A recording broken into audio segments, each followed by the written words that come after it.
mid-60s, a major change took place in the character of the fighting in Vietnam. Large numbers of American combat troops began to arrive.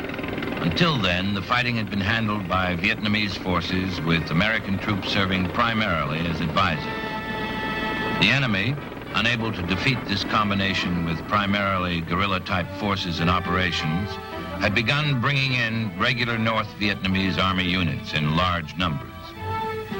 It was in response to this massive influx of North Vietnamese troops that United States combat units were sent to Vietnam.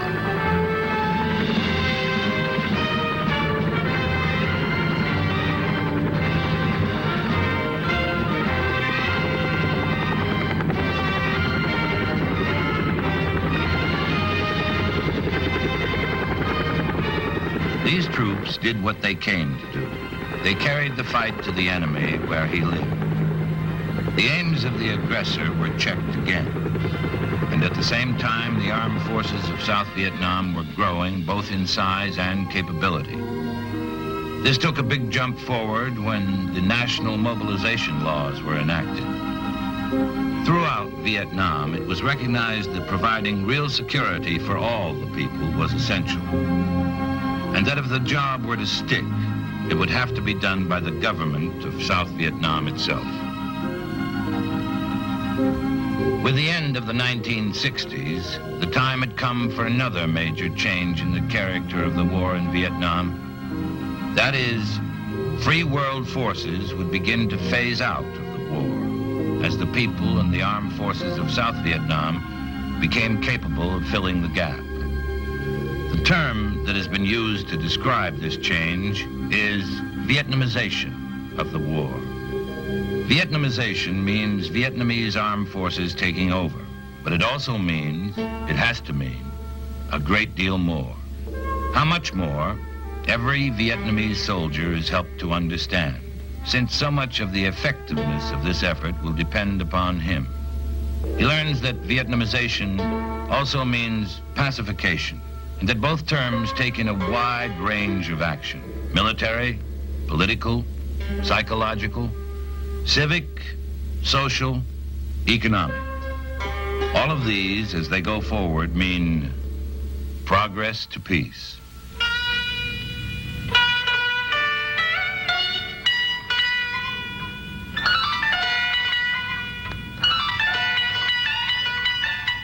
In this progress to peace, all the factors, military, educational, economic, political, psychological, and social, all interlock. None alone is an answer. But since there must be real security for the people in their daily lives before the other factors can be put to work, the first steps are primarily military. Security for the people. A chance to live their lives without being in constant fear of harassment and terrorism by the communists.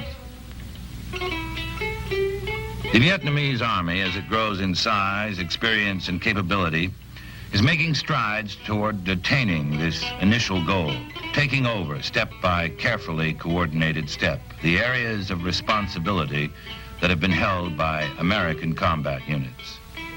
In planned stages, it has been extended to other areas.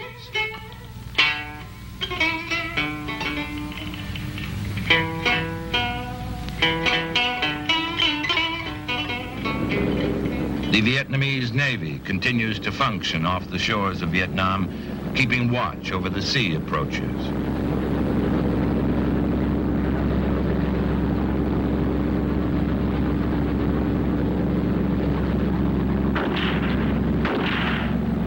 It also patrols the shoreline areas to intercept enemy shipments of arms and supplies.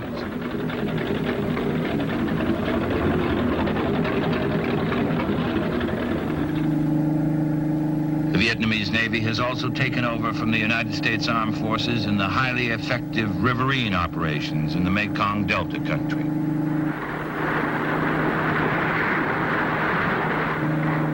Units of the Vietnamese Marine Corps enjoy a fully earned reputation as fighting men. and they continue to maintain that reputation as their forces are being expanded under the Vietnamization program.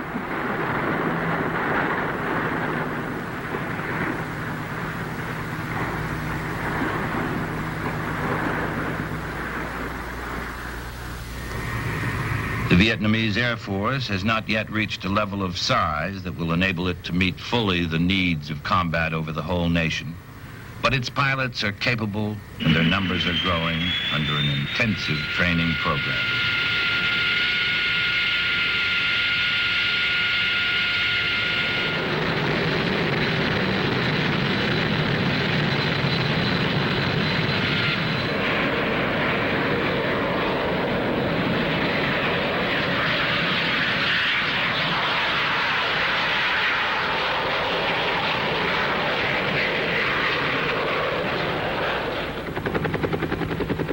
The same kind of training effort is being applied to the pilots of helicopters as the Vietnamese armed forces push toward the day when they can meet all their combat and combat support needs using their own people.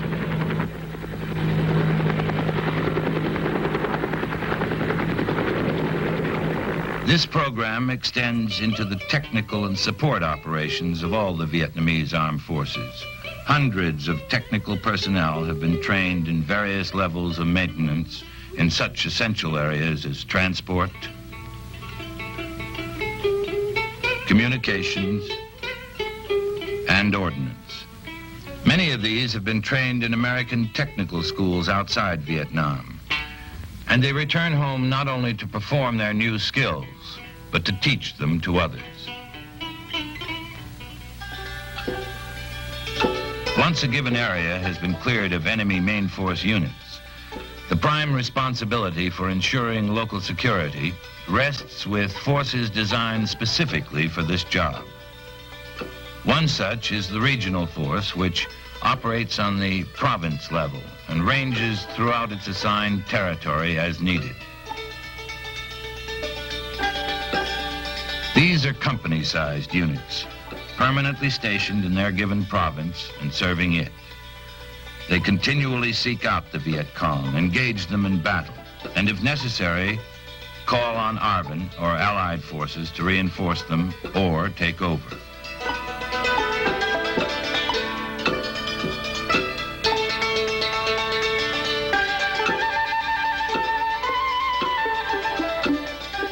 At the district level, the platoon-sized units of the popular forces function.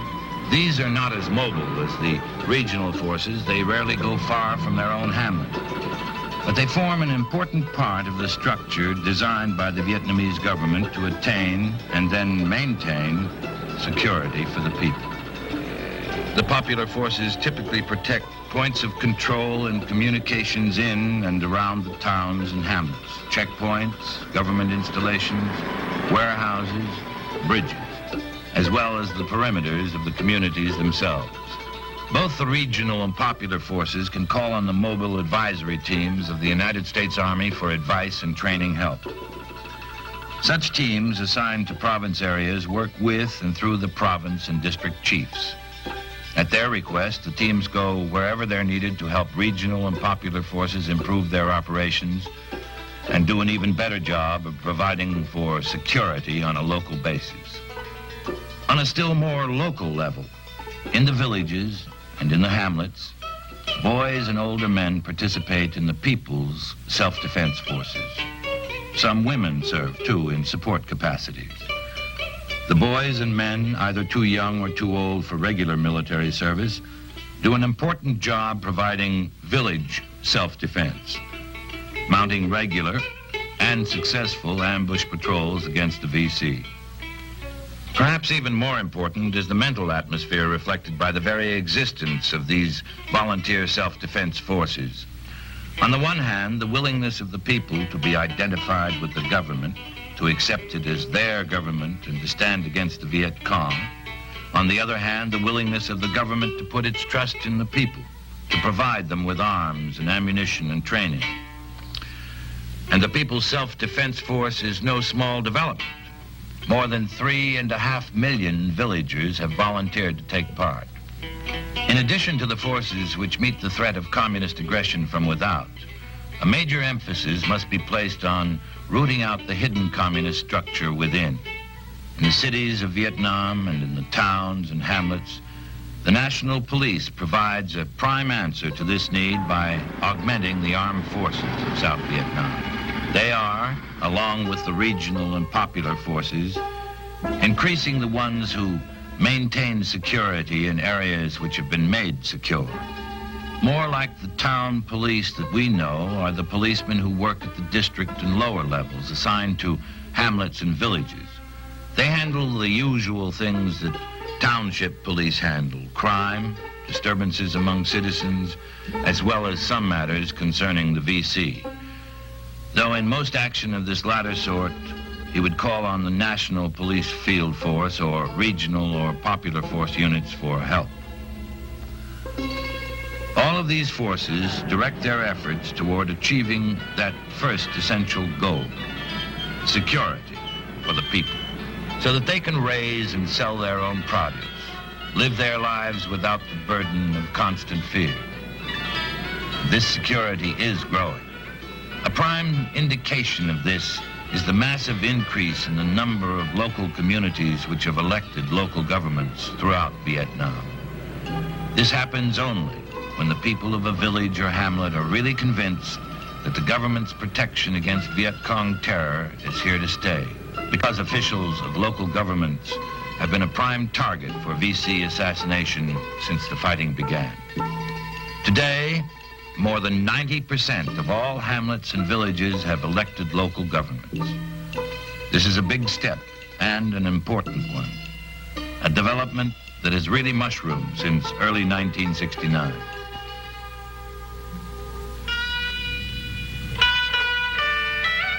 The communist failure to win over the people became even more apparent under the Army of Vietnam and Regional Forces Protection. The South Vietnamese intensified their program of building. New roads, bridges, schools, and other public facilities began to dot the landscape.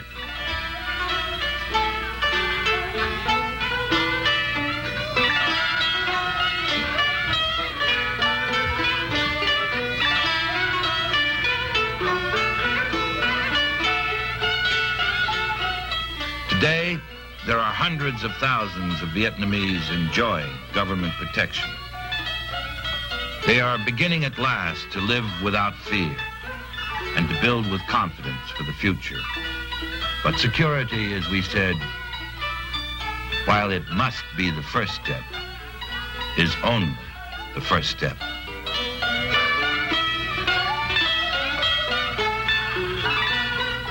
The Vietnamese government's follow-through takes many forms. One of these is seen in the members of the Rural Development Cadres, the RDCs.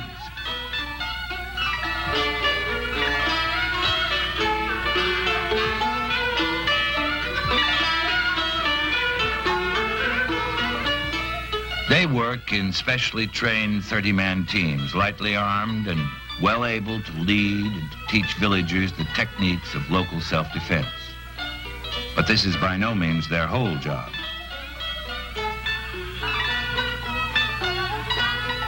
They are also teachers for the children.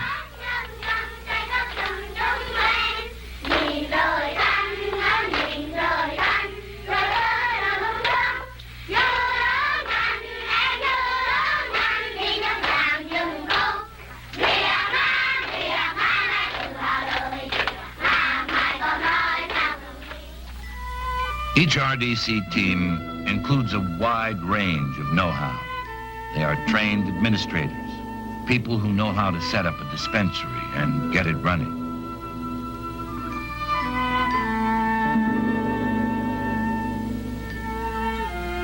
People who can help with planning and village sanitation or agriculture or marketing. In their own words, they encourage by good example. They live with the people, work with them. They demonstrate by what they do that the government is interested in the people and in helping them help themselves. Working with the newly elected village council, the RDCs help in the planning of community improvements and show the council how to apply to the national government for funds under the Village Self-Help Development Program. In short, they help local self-government and self-development get rolling. And this is filling a long-standing vacuum in terms of local government in Vietnam. Until 1954, in many areas, the entire administrative system, often down to the village level, was run by the French. When they left, the resulting vacuum was made worse, as the Viet Cong systematically murdered village leaders and teachers. Now, with more than 9 out of 10 hamlets and villages working under elected local governments, the situation is changing for the better. Many of the new capabilities that are helping the entire nation are cultivated here at the training facility called the National Cadre Training Center at Vung Tau. Newly elected hamlet officials receive training here to help them get started in the business of local government. The 30-man teams of the rural development cadres receive their training here, and Popular Forces instructor cadres are also trained for their work at the Vung Tau Center.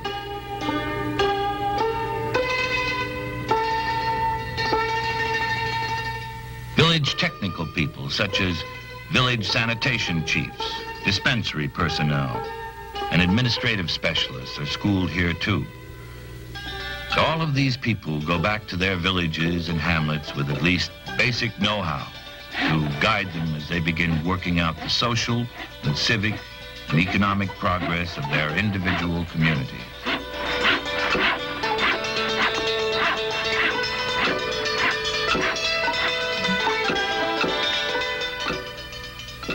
Once local elections have been held and a new local council gets organized, it comes up with a decision as to some prime need of the village. For example, a school.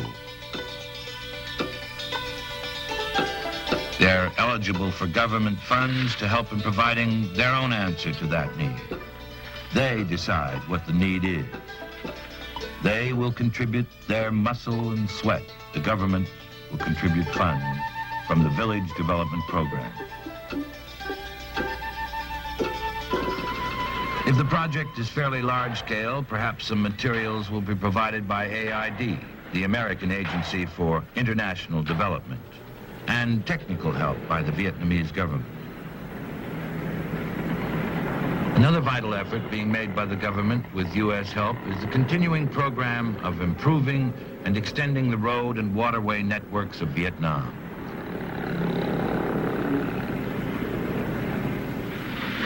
Thousands of square miles of area, which before were largely isolated, are now becoming readily accessible.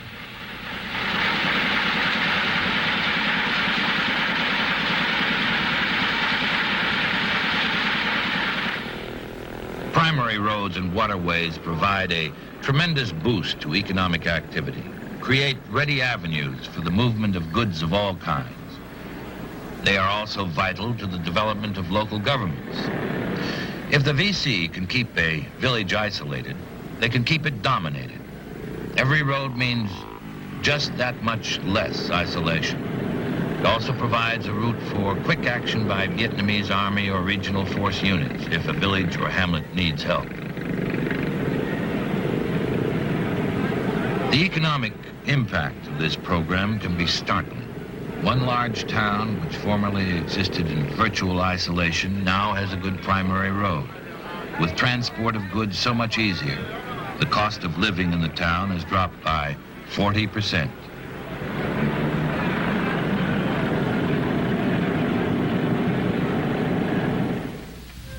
Another sweeping element of change in the pacification effort is the land reform program.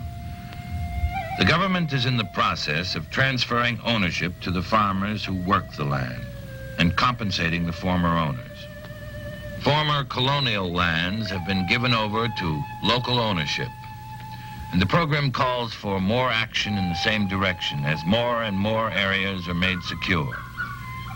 People living and working on land that now belongs to them, not someone else. This, too, is a factor in people identifying with the government.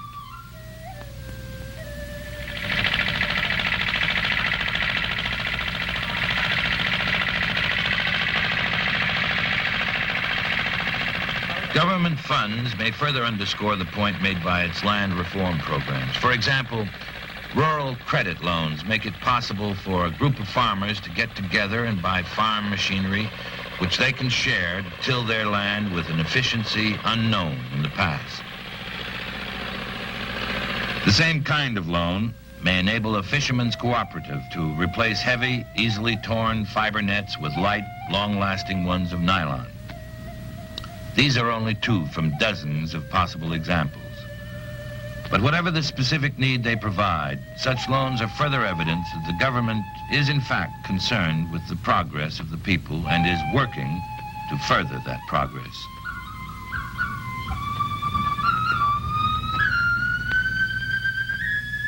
The staple crop of Asia, of course, is rice, and a major step forward in the economy of South Vietnam has been the introduction of the so-called miracle rice, designated IR8. This high-yield rice produces 2 to 3 times greater volume at harvest time. Once the farmers realized this, the planting goals were quickly exceeded. In fact, self-sufficiency in rice is now in sight for the Republic of Vietnam, even in excess for export. It's a giant step toward one of the cornerstones of peace, a stronger, more self-sufficient economy.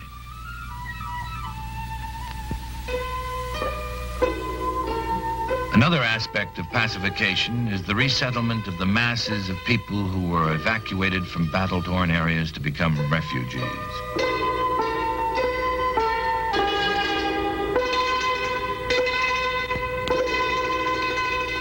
With wider security being established throughout the country, there has been great progress in resettlement.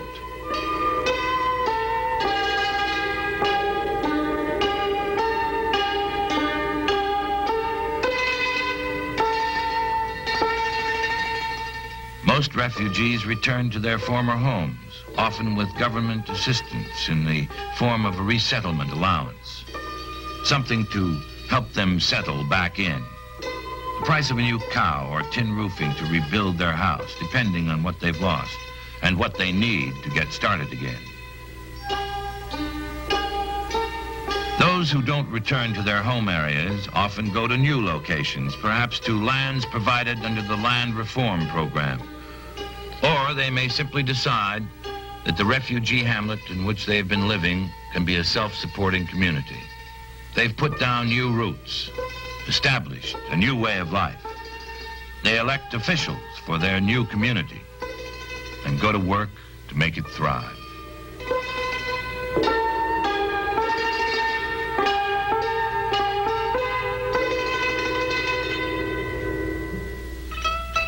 No account of the progress of Vietnamization and pacification would be complete without at least a brief examination of the returnee program known as Chu Hoi. This is a government program which offers full amnesty to Viet Cong and even North Vietnamese army troops who decide to leave the communist ranks and join with the South. The VC, or NVA man who makes this decision, is sent to a center where he receives food, clothing, and medical care. He is sent through a course of re-indoctrination. Between 1965 and the end of 1970, more than 150,000 Viet Cong and North Vietnamese army soldiers have come over to the South. Before the returnee leaves the Chu Hoi Center, he is taught a trade. He then goes to a Chu Hoi village or back to his home.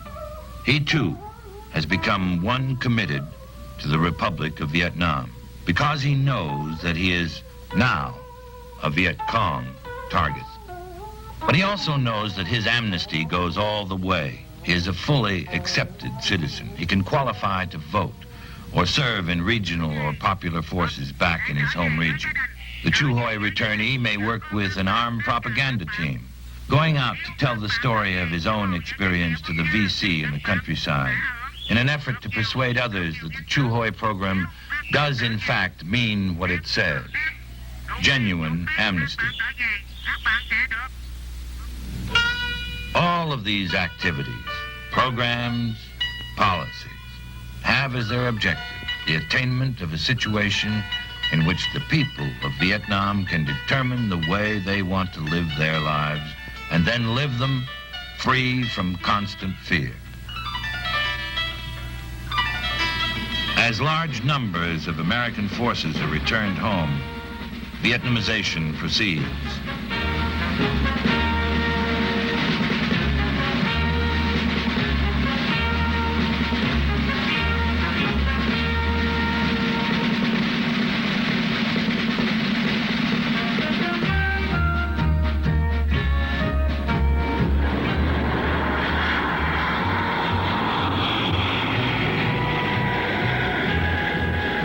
Vietnamization, pacification, these are words, but they stand for and attempt to define a condition of life for millions of people.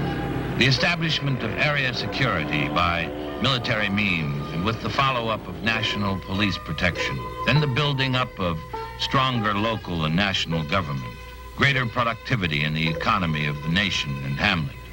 All of these are part of that definition.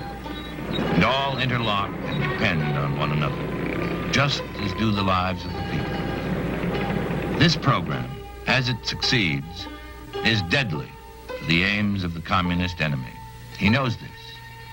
He's not likely to just let it happen. So, it will take a continuing and massive effort on the part of all concerned. The enemy will do anything he can to disrupt it, but so far the progress has been such as to warrant a cautious air of optimism. The objective is clear. Some of the means to achieve it are beginning to work. The outlook for the future carries something more of hope. Self-government, self-development, self-defense at the national level, and at the village level. In all these, the beginning steps are being taken toward progress to peace.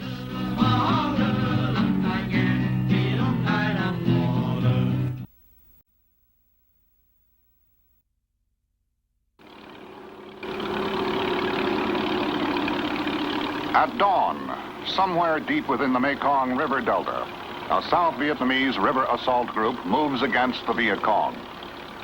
With it goes a young American Navy lieutenant. He serves in a guerrilla war of seek and destroy.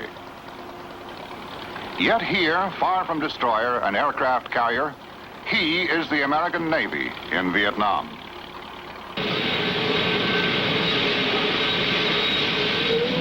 On Yankee Station, somewhere in the South China Sea, another more familiar view of the American Navy in Vietnam. The Mammoth Kitty Hawk, second largest of U.S. attack carriers, turns into the wind to launch its airborne striking force.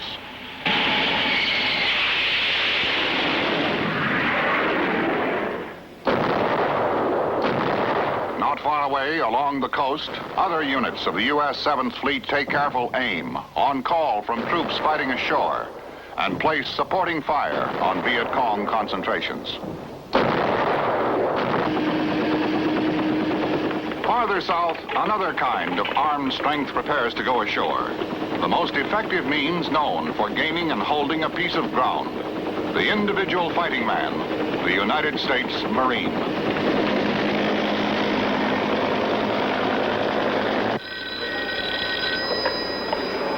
It's a pack billeting office. Alan speaking. Can I help you, sir? Inland at Saigon, a Navy chief works at a different kind of job. Less glamorous, but vitally important. Nichols, the assignment desk clerk will help you, sir. Behind the guns and planes and fighting men is a staff of Navy, Army, and Air Force personnel who administers support activities for Allied forces throughout the country. And your dates you arrived in Vietnam, sir? 3 August. 3 August. Here, this is for the baby. East of Saigon, at a small village near the coast, these men have gone beyond their basic mission of military action to launch an equally important campaign of civic action, another side of the American Navy in Vietnam. To these men, their work on projects which will result in civic achievement is just as important as the work their shipmates do in more conventional naval surroundings.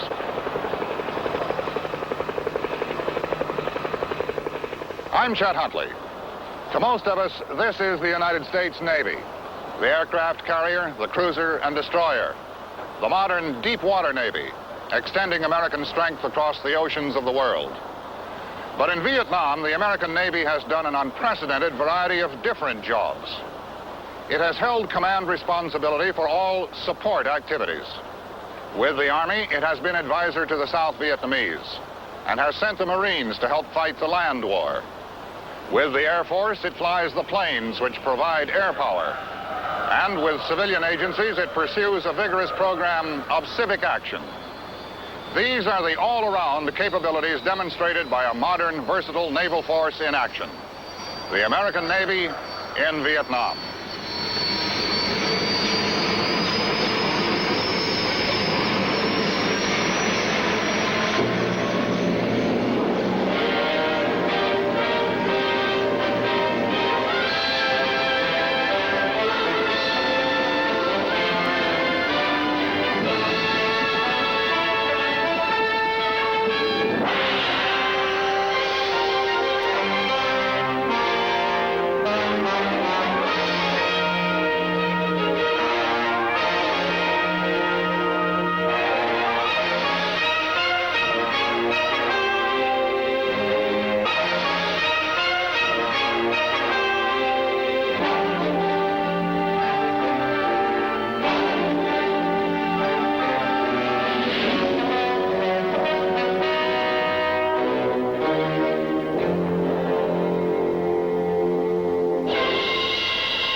July 1964.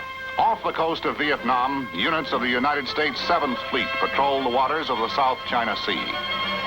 To help the people of South Vietnam defend themselves against the threat of an armed communist takeover, the United States and other countries have begun a flow of economic, technical, and financial aid, a joint civilian-military effort to build a stronger nation. A small but dedicated South Vietnamese Navy is hard at work in an effort to deny the use of the rivers and coastal waters as supply routes for the Viet Cong. To bring knowledge of new techniques which can increase efficiency, a United States Military Assistance Command has been established. American Navy advisors work with the Vietnamese and help in many phases of training. HEADSUPACT, the United States Navy Headquarters Support Activity, has been established in Saigon. Already in mid-1964, the American Navy is in Vietnam. At the end of July 1964, the United States Military Assistance Command reports an increase in Viet Cong forces in South Vietnam. Then the Navy's role in Vietnam suddenly expands. On August 2nd, the United States Navy destroyer Maddox, on patrol in international waters of the Gulf of Tonkin, begins to track 3 unknown craft approaching from the northwest. They are identified as North Vietnamese PT boats, armed with torpedoes and 37mm guns. When warnings from the Maddox fail to stop the oncoming PT boats, she opens fire. The attack prompts the United States to strengthen its ready defense capabilities. The destroyer was carrying out a mission of patrol in those waters, in international waters. When it was attacked, it replied to the attack.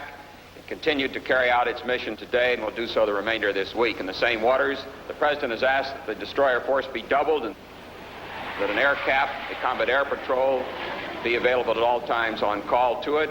And as I think you know, he's issued instructions that in the event of a further attack upon our vessels in international waters, we are to respond with the objective of destroying the attackers. The Maddox, joined by the destroyer Sea Turner Joy, resumes its routine patrol. But the next night, the men on watch in the 2 destroyers once again detect unidentified contacts on radar. The attack by the North Vietnamese boats is renewed.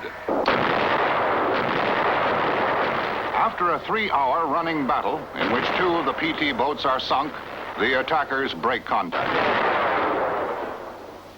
My fellow Americans, as President and Commander-in-Chief, It is my duty to the American people to report that renewed hostile actions against United States ships on the high seas in the Gulf of Tonkin have today required me to order the military forces of the United States to take action in reply. The performance of commanders and crews in this engagement is in the highest tradition of the United States Navy.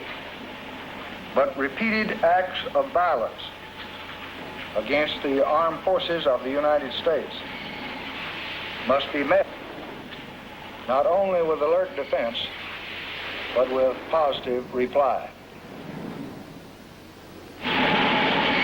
By the end of March 1965, air operations from Navy carriers in the South China Sea are underway on a daily basis. Also in March, in Operation Dagger Thrust, an integrated Navy-Marine Corps effort, 7th Fleet Marines land at Da Nang, then at Chu Lai, and later on the Vung Mu Peninsula. On land, the Allied forces fight to turn the tide of conflict from a retreating defense against guerrilla attacks to an offensive strategy designed to defeat the Viet Cong.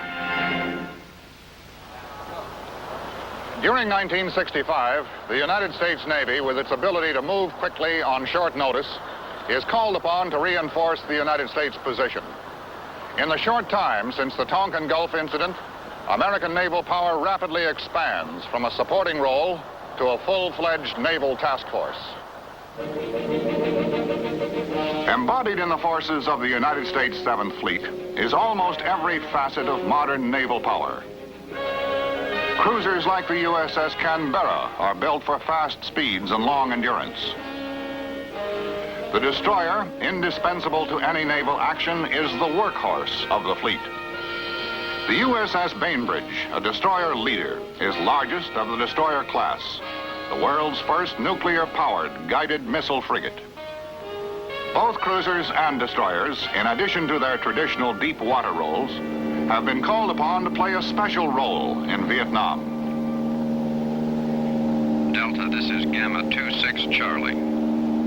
Target number 201, bearing 13. Whenever the need arises, ships of the 7th Fleet move quickly into position along the coast of Vietnam, take their directions from a forward air controller or spotter who is in visual contact with the enemy. Fire for effect, over.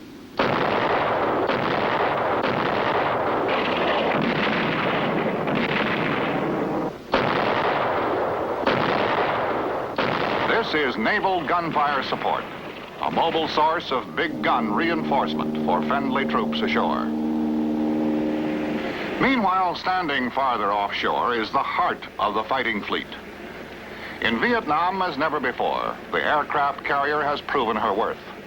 From the huge Kitty Hawk to the even larger nuclear-powered Enterprise, the Navy's attack carriers have held the balance of power.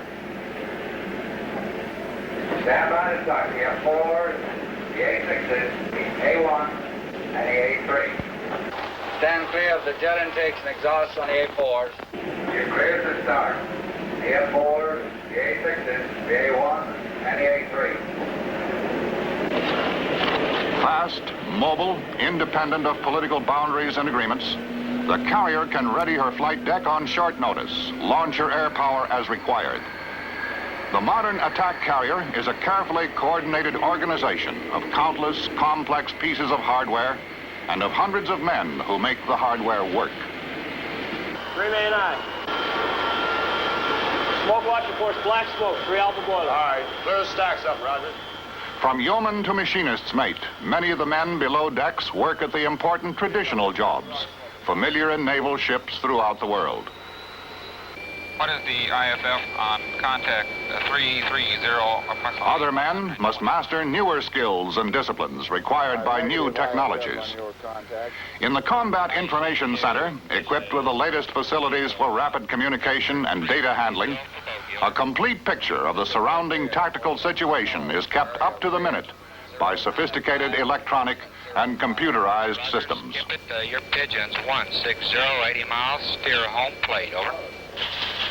In other spaces and compartments, the carrier is equipped to keep almost anything she carries, from a coffee pot to complex avionics gear in combat-ready condition. This event 7 Delta will be running the Route 14 route recce from Pleiku down to Ban Mateau. There should be automatic weapons along the route. There's some artillery fire down just north of Ban Mateau. In a sense, the final responsibility for the success of the carrier's mission rests with a small group of men whose job is to master the intricate operation of a $1 million fighting machine, the modern jet aircraft. Okay, everybody get your radios and get the data down off the board here, and you'll be ready to man them. The carrier's primary mission is to put these men and their planes in the air and on target.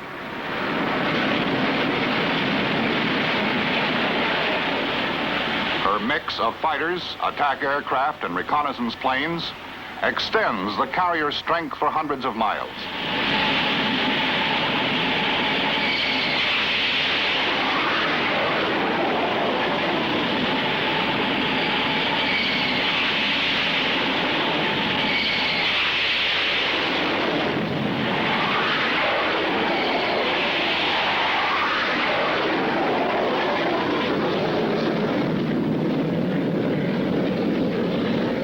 They seek out the enemy's strong points and selectively place striking power on targets where it will be most effective.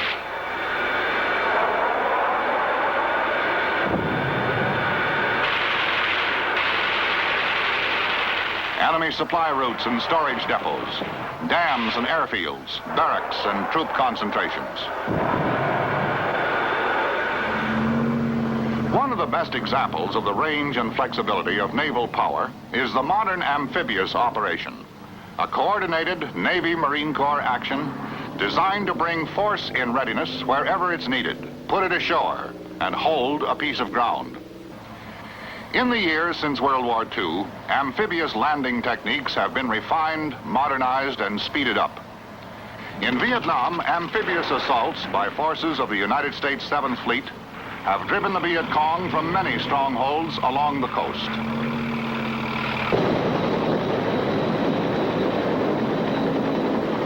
It is typical of the cooperative effort in Vietnam that in this operation, a Navy amphibious ship provides a landing platform and fresh ammunition for Army helicopters, which will provide air support for United States and South Vietnamese soldiers and Marines on shore.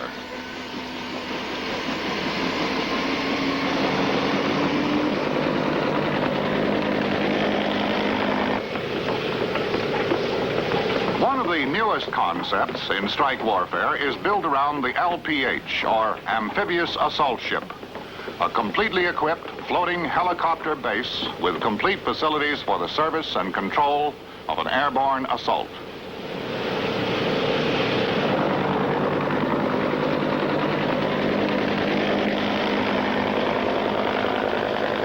Clearwater Control, this is Bravo 8-1, airborne at 30, flight of 16, event 101-4, over.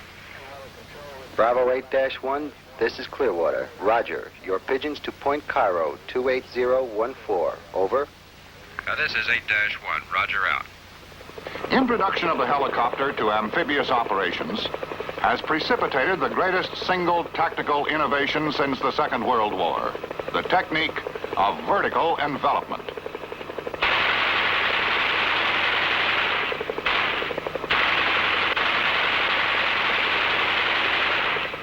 Marines are swiftly airlifted to land behind enemy positions, while the rest of the force assaults the beach.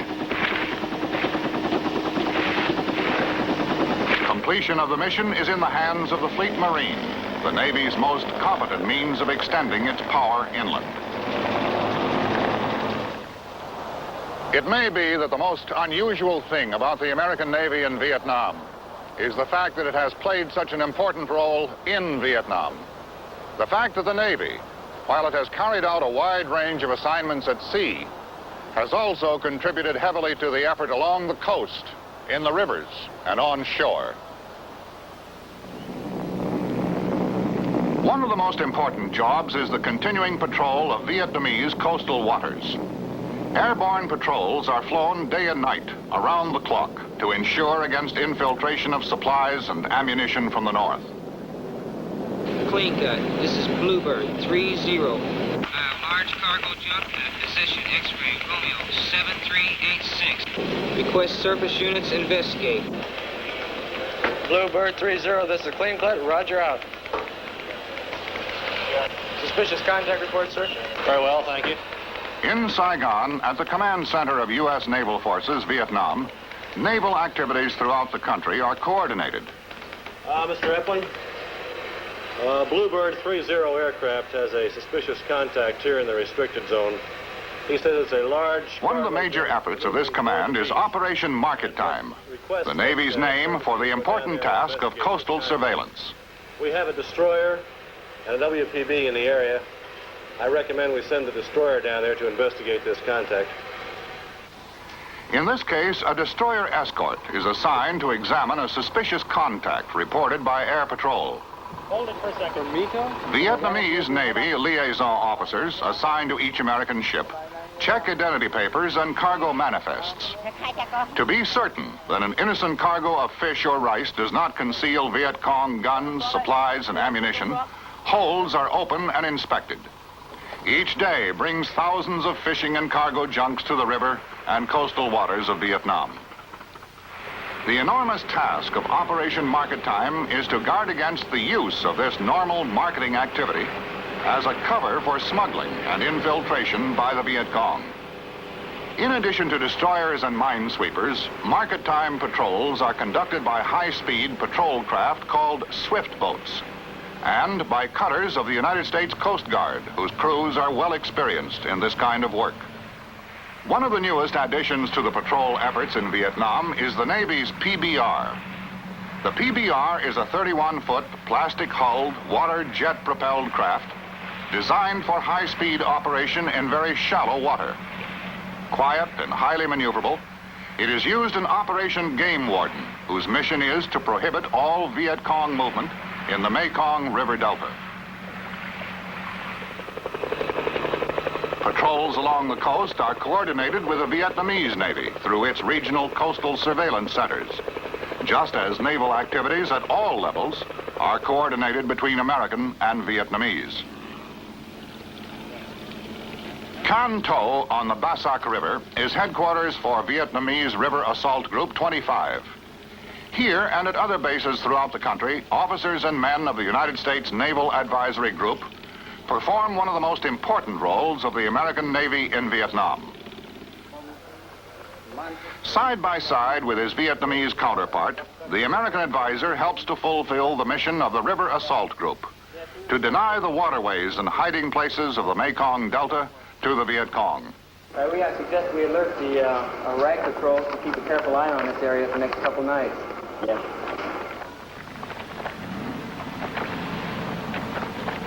A typical operation begins shortly after midnight as troops load aboard the assault boats and start upriver.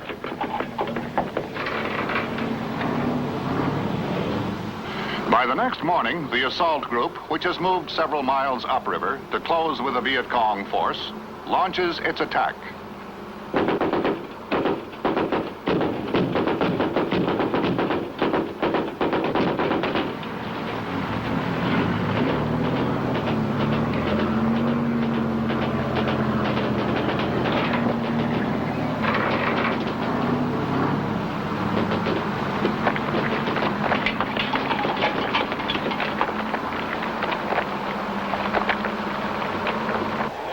In terms of numbers, these men who ride the river assault boats are few. In terms of the overall Navy commitment, their contribution is great.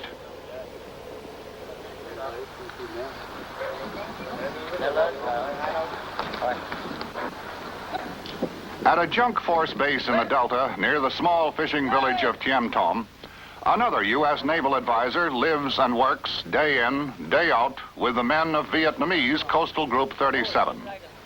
With his counterparts, the base commander, he takes part in every phase of the daily routine.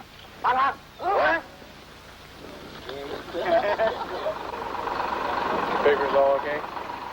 Together, they carry out the daily patrols, constantly checking against the possible infiltration of Viet Cong supplies on the river waterways. Together, they share the meals prepared by the commander's wife. What are we having for dinner tonight? Chicken. What's the Vietnamese name for this again? Chung Jay. Chung Jay? Ducks. Okay, well, Spanish omelet to me. Always be Spanish omelet. Together, they relax when time permits, discuss their work, and the small matters of personal concern, which often seem insignificant, but which help to bridge the gap between their two widely separated worlds. Other advisors at the Vietnamese Naval Shipyard in Saigon put their experience and skills to work, contribute their knowledge of improved shipbuilding techniques and new construction materials, develop procedures to help increase shipyard efficiency.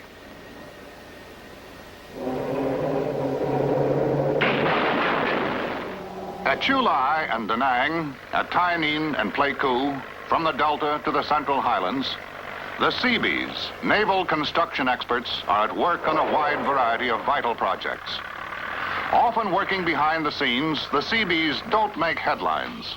But without the things they do make, the headlines might never appear.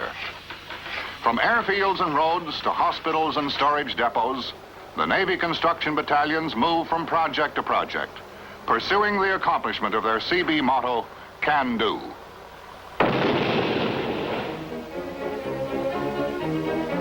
In addition to the Seabees, the Navy also staffs the OICC, Officer in Charge of Construction, which supervises civilian contractors in the world's largest single construction program.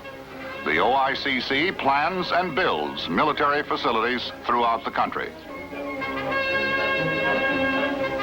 At Saigon, the Navy has established the major medical facility for United States and Allied personnel. The quality of medical service in Vietnam has reduced mortality from battlefield casualties to an unprecedented low. By the end of 1965, Head SUPACT, the in-country support activity, has grown into the Navy's largest single overseas shore command. And by June 1966, when it has been officially turned over to the Army, it is serving as chauffeur, mechanic,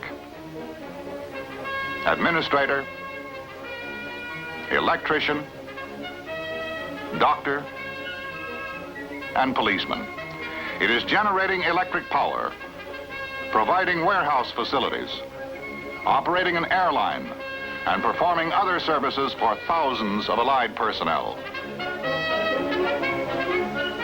To the north, at the port city of Da Nang, another United States naval support activity has been activated and is growing rapidly. These facilities, which will meet the demands of an expanded logistics support operation, include provisions for another large naval hospital. For the officers and men of the Navy and Marine Corps who serve on shore, the campaign in Vietnam is not only military in nature.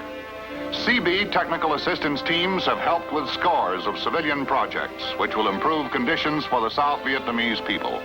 Roads, bridges, buildings, security hamlets to provide safety from Viet Cong terrorism. Clinics conducted by Navy doctors, dentists, and corpsmen have brought medical treatment and supplies to areas where they might otherwise never have been. Through people-to-people projects of many kinds, these men are working to win the confidence and restore the hopes of the Vietnamese through joint civilian-military action. This, too, is the American Navy in Vietnam. In terms of the variety and scope of the experience, Vietnam has already written a new chapter in the annals of naval history. Never before has the potential of the Navy Marine team been so fully realized. And yet, one important thing remains unchanged. The success of the overall effort will rely, as it always has, upon the acts of the individual man. Whatever credit is due will rest with many thousands of individual men who stand behind the aircraft, the ships, the boats, and the rifles from the Delta to the South China Sea. And whether he serves ashore, or in the rivers and coastal waters, at sea or in the skies above, he will shoulder the responsibility for final success or failure, and he will be the one to make the needed sacrifice. And it is important to remember that no matter what his job or where his duty, he is the Navy's greatest single asset, the individual man. This is the American Navy in Vietnam, moving quickly where and when needed, displaying the flexibility of modern sea power, controlling the seas, extending its influence on land, and holding superiority in the air, a three-way force for peace, geared to meet aggression at any spot on the globe.